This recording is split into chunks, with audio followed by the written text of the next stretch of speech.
What's up everyone, welcome back to another Paper Red development episode. Today we're going to be looking at animation, specifically Red's basic animations, his battle animations and some other battle animations from other characters like Koi and NPC. Also, please excuse, I am kind of unwell so my throat's a bit dying right now. But yeah, so let's jump in. So Red has got a basic run cycle. His hands and head bop up and down with his cape kind of trailing behind, and obviously he's got those wee quick footsteps. One of the reasons why I wanted it so simple is because it would parallel his sprint power up that you get eventually a bit into the game. Here we can see his jump animation. Again, one hand into the air, you'll notice his wee cape floats up behind him, and when he lands he's got that little pool of smoke, stuff like that. Again, very basic, very kind of what you're used to in a kind of running about RPG, especially something for paper. Next, we've got his sword attack. Now the sword attack isn't actually properly for attacking. You'd use it to maybe hit buttons or hit items out of like secret areas. The attack would be more used to like stun an enemy before you actually go into the RPG fighting setting, which actually takes you to a completely different area. Just, you know, think Paper Mario, think Bug Fables. Also recently South Park, The Stick of Truth, that sort of battle system. That's kind of how Paper Red works. And another item upgrade that you get in the game is the ink lamp. You get this because obviously the game's called Paper Red and the Spirit's Ink.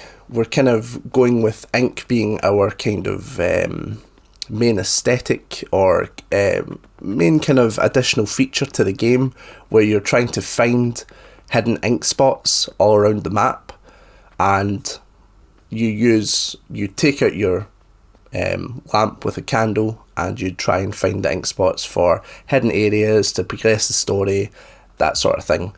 You also can't jump with the lamp, so you've actually got to be a wee bit strategic when you pull it out, because if you go down somewhere you can't pull it out and jump back up with it. And there we are, just showing some of his actual animations of him taking it out and putting it in. And lastly, before we get to our battle animations, I'm sure a lot of people would love this power up once they actually get it. This is his sprint or speedy shoes, which when he gets it in the game just allows you to run a bit faster, meaning that running back and forth from place to place is a bit easier for you. Obviously, because it is an RPG, you do tend to run from place to place. And I haven't decided if I'm going to have teleporting or that sort of, or fast travel I should say, in the game, so I decided that you'll eventually get your speedy shoes. And I'm just going through a few more of the animations before we pop off and start showing you some of the battle animations. Okay, so here we are in our wee battle centre. Everything's labelled, so you should be able to see it on screen what it's called, but I'll just say what it's called just for, sake of convenience. This is Red's battle idle stance. Basically, while he's waiting for you to input a command, this is how he's going to be standing. You stand facing forward, holding his sword out, kind of ready to go. Koi has one, all the enemies have one. Next, we've got the sword lead up attack.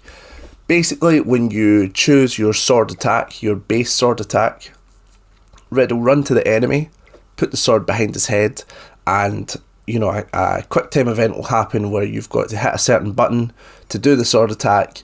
This is it successful, so you'll see that it just comes right down the middle, and then we've got, if you miss the button, he'll miss the attack and it'll go off to the side, and obviously you'll see a wee surprised face. We really wanted to get that kind of Paper Mario Bug Fables style in there. Next up, we've got his sword throwing one. I really like this just because he's sitting aiming it with his hands, kind of trying to eye it up. And this is just the sword throw. We haven't actually done a missing one yet, but it'll be very similar to the missing sword where he gets a wee shock and then he goes back into place. This is his jump attack lead up.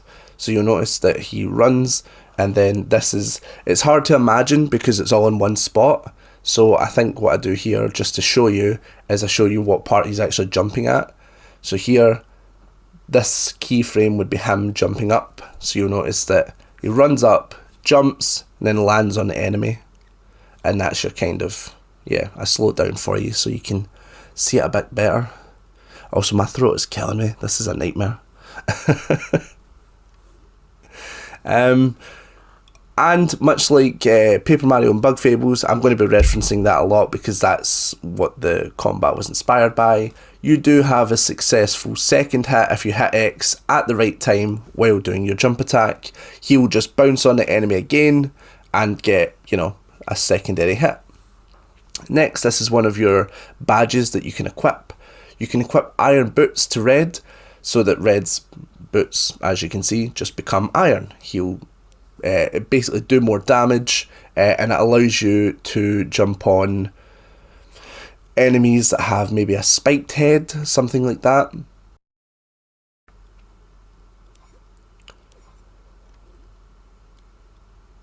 And of course, we've got our secondary attack. You press X at the right time, you get a second attack. So it does have a heart animation, so he'll get a wee shocked face, then he'll get anguish and he'll pull back. Very simple. This is his no health animation. He'll spin round and flop down. It's always I actually really like the way he spins down and just kind of flops. Up next, we've got a defense animation. I do plan on adding a bit more to the defense animation. It's a bit too basic for now. I mean, it's simple. It does what you need, but next, you've got your escape. Yep, he faces away, classic stuff. You press X at the right time, you'll escape. Next is the item use. I think I take away everything so that you can actually see the full effect of this. Basically, yeah, it'll pop up above your head with the item in the middle of the star.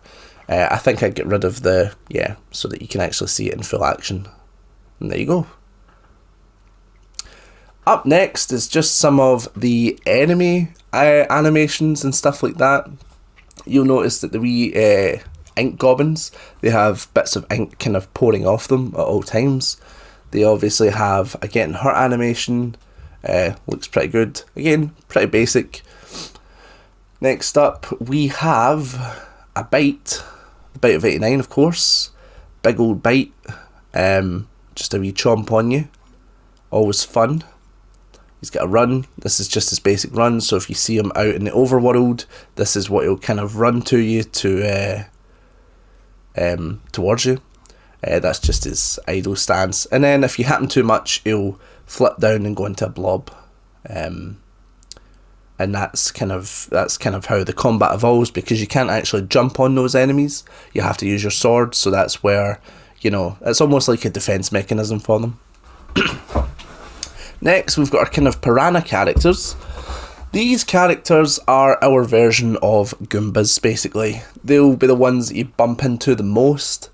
Again, basic running animation. He's got a wee bite animation as well. He's also got a jump attack. You'll notice he jumps, bounces on the character, and then you see his bounce, lands back on his feet. Always fun. Again, these are all subject to change as well. Not everything that you're seeing is all work in progress, so don't think like, animation's not that good, or it could be more. Don't worry, we're going to do a full pass once we get the combat system up and running.